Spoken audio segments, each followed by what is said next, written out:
Joining us now, White House Press Secretary Sarah Sanders. Sarah, welcome back to Fox News Sunday. Good morning. Great to be with you, Chris. So let's start with the president's statement on Friday about possibly shipping detainees, immigrant detainees, to sanctuary cities all over the country. Here he is. California certainly is always saying, oh, we want more people, and they want more people in their sanctuary cities. Well, we'll give them more people. We can give them a lot. We can give them an unlimited supply. Is the president serious? Does he really intend to ship thousands of immigrants all across the country to cities like New York and San Francisco and a lot of other places?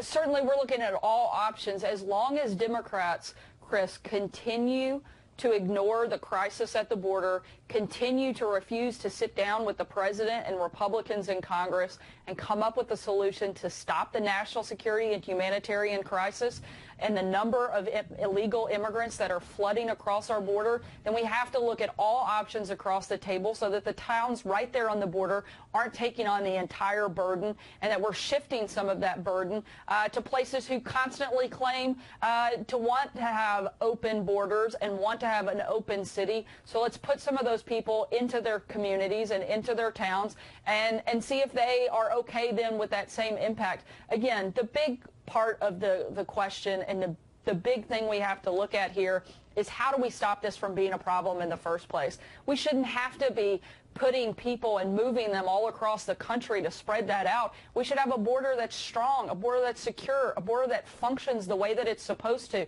That's the president's #1 priority. That's what he'd like to see happen, and that's what he'd like Democrats to work with him to solve. If they continue to be unwilling to do that, we're certainly looking at all options. Okay. I want to pick up on this specific option, though, about shipping migrants to sanctuary cities. The president tweeted last night that the government has, quote, the absolute legal right to do so. But as has been reported, this was floated by the White House, brought over to DHS, and they said repeatedly that it was not legal to do so. And also they said counterproductive. Take a look at some of the objections that DHS raised. They said Congress has approved no specific money for this purpose. ICE says it would be, quote, an unnecessary operational burden. Sending them to sanctuary cities which don't cooperate with federal enforcement of immigration laws would make it harder to round them up later. And it also might be an incentive to more illegal immigration. So I guess the question is, how do you overcome all of those problems? Again, nobody thinks that this is the ideal solution, but until we can fix the crisis at the border, we have to look at all options. This is one of them. Whether or not it moves forward, that's yet to be determined. This was raised at a staff level initially and pushed back on. The president wants us to explore it again, so that's being done, and they're doing a complete and thorough review. But again, the big thing is if Democrats, including the mayors and members of Congress in these communities, want these individuals, they should be helping the president, frankly, look for solutions to bring them to their communities instead of fighting the president every step of the way. Let's work together. Let's solve the crisis at the border, and let's figure out how it doesn't make a massive impact on any one particular community like we're seeing in a lot of the border towns all along our southern border. One other question on immigration. I want to move on. There's a lot to talk about. The New York Times reports that last week... We like to stay busy. Yeah, and you keep us busy, and we appreciate that. The New York Times reports that last week the president told acting DHS chief Kevin McAleenan that he urged him to close the border to migrants and offered to pardon him if necessary. Now, the White House says that's not the way it went down. What did the president say to McAleenan? Look, the president has addressed this. DHS has put out a statement on this topic saying that that is inaccurate reflection. The president is a person and a president of law and order. That's his entire focus since coming in, is actually restoring law and order to this country and trying to put in real process in place when it comes to the immigration system. What did he say? Look, the president has asked them to do everything they can and everything they're allowed to do under the law to stop the massive crisis we have at our southern border. It's the same thing he says publicly day in and day out. And it's the same thing he says behind closed doors to staff, is figure out how we stop this crisis, how we fix this problem. Let's look for every possible option to do so. And that's what our team has been doing. But it would be really nice and much simpler if Congress would spend 15 minutes and sit down with the president and let's just come up with the best solutions so that we don't have to do this. We don't have to look for all of these different options. It seems so basic, and yet Congress refuses to want to spend all of its time attacking the president, investigating the president on these taxpayer-funded fishing expeditions that are completely outrageous and completely baseless instead of doing their jobs. All right, let me ask you a little bit about that, and I promise you we're going to ask Democratic Senator Cardin in the next segment about the Democratic plan for immigration. Attorney General They don't have one. Their only plan is to fight the president, and it's a sad day in America when the Mexican government is willing to do more for the United States illegal immigration problem than Democrats in Congress. And I hope that you will ask them, and I hope you'll ask what their solution is and why they're so unwilling to let's get finished with this segment so I can get on to the next one. Attorney General Barr says that he is going to release a redacted version of the almost 400-page Mueller report this week. But I want to put up what the president tweeted last night on this subject. This is the president. Why should radical left Democrats in Congress have a right to retry and examine the $35 million, 2 years in the making, no collusion Mueller report when the crime committed was by crooked Hillary, the DNC, and dirty cops? Attorney General Barr will make that decision. I understand the president says there he's leaving it to Barr, but is he suggesting Congress doesn't have a right to see the Mueller report? No, that's not what he's saying. The president has been clear he wants transparency throughout the process, but the president's 100% right. Once they get the report and they see what the summary has already laid out, that there was no collusion, there is no obstruction, it's time to move on. They don't get a second chance at trying to reinvestigate the president after 2 years and millions of taxpayer dollars wasted on a complete hoax that we all knew was a lie from the very beginning, Sarah, and something that Democrats use it as an excuse for why they lost an election. But Sarah, the report, according to Barr, and that's all we know about it, was his bottom line conclusions, says that according to Mueller, while the report does not find clear evidence that the president committed obstruction, it doesn't exonerate him either. And the question is, how are you going to deal with some evidence that's going to come out in this report that clearly is going to be damaging to the president?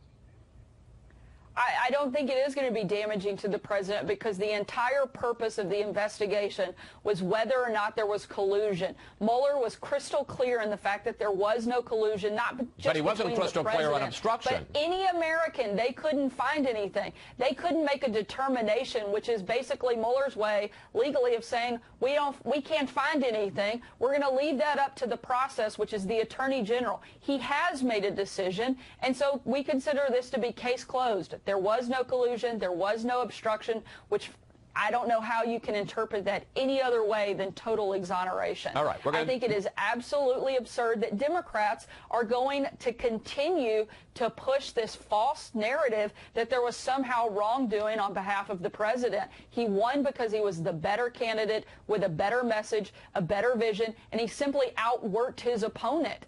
Okay. I mean, it's just absolutely insane that they're going to continue to push this. Okay. I'm trying to ask some questions. Let's do a lightning round because I got 3 more questions I want to ask you. Quick questions, quick answers. The Justice Department has now charged... I'll do my best.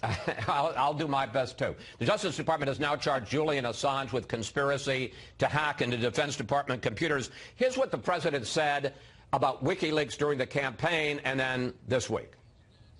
WikiLeaks, I love WikiLeaks. This WikiLeaks is like a treasure trove. Boy, I love reading those WikiLeaks. I know nothing about WikiLeaks. It's not my thing. How can the president say he knows nothing about WikiLeaks, remember lightning round, and does he regard Julian Assange as a villain or a hero? Look, clearly the president was making a joke during the 2016 campaign. Certainly we take this serious. In fact, our administration is the only one that's done anything about it. Let's not forget that the reason Julian Assange is being looked at is because of the engagement he had with Chelsea Manning. That individual is the person that the Obama administration actually commuted their sentence. We're the only ones that have taken this whole process seriously and actually doing something to solve the problem. Okay. The president was making a joke during the campaign. It was talking about the specifics of the case at that moment. It was a joke he made over and over again. But in any case, let me ask you about Ilhan Omar. The president tweeted a video Friday of the speech that Congresswoman Ilhan Omar made, intercutting it with images of 9/11. Take a look. Some people did something. Now, that was the only 5 seconds we felt comfortable showing. It goes on in a much worse way of her seeming, no question about it, to minimize 9/11 and then horrible images from 9/11. I guess two questions. One, it goes on for 43 seconds like that. Why is the president comfortable putting out horrible images like that? And secondly, does he worry at all about inciting violence against Muslims in general or Ilhan Omar in specific? Certainly nothing could be further from the truth. The president's not trying to incite violence against anybody. He's actually speaking out against it. The question is, why isn't the Congresswoman, why is she brushing this off dismissively? She continues to make anti-Semitic comments over and over again, and Democrats refuse to call her out for it. If she continues to do it, the president will continue to call her out by name, and he's not going to be ashamed, nor should he be. The only shame I see in this is that Democrats and others aren't standing up and taking the same hard line that the president is. That was one of the most horrific moments in American history, and for her to talk about it in such a dismissive way is frankly disgusting and abhorrent. I'm glad the president is calling her out and holding her accountable for her final question, and we have just blown through all kinds of lightning round rules. I'm not sure you'll be invited back for lightning rounds after You're not that. asking yeses or no's. I know that. Yes or no. All right, well, I'll try better this time. House Democrats have now given the IRS 9 more days to turn over 6 years of Trump tax returns. Here's what the president said about that this week. While I'm under audit, I would not give my taxes. There's no law whatsoever. Will the president demand that the IRS not turn over his tax returns, or will he live? This is, I think, pretty close to yes or no. Or will he live with whatever the IRS decides?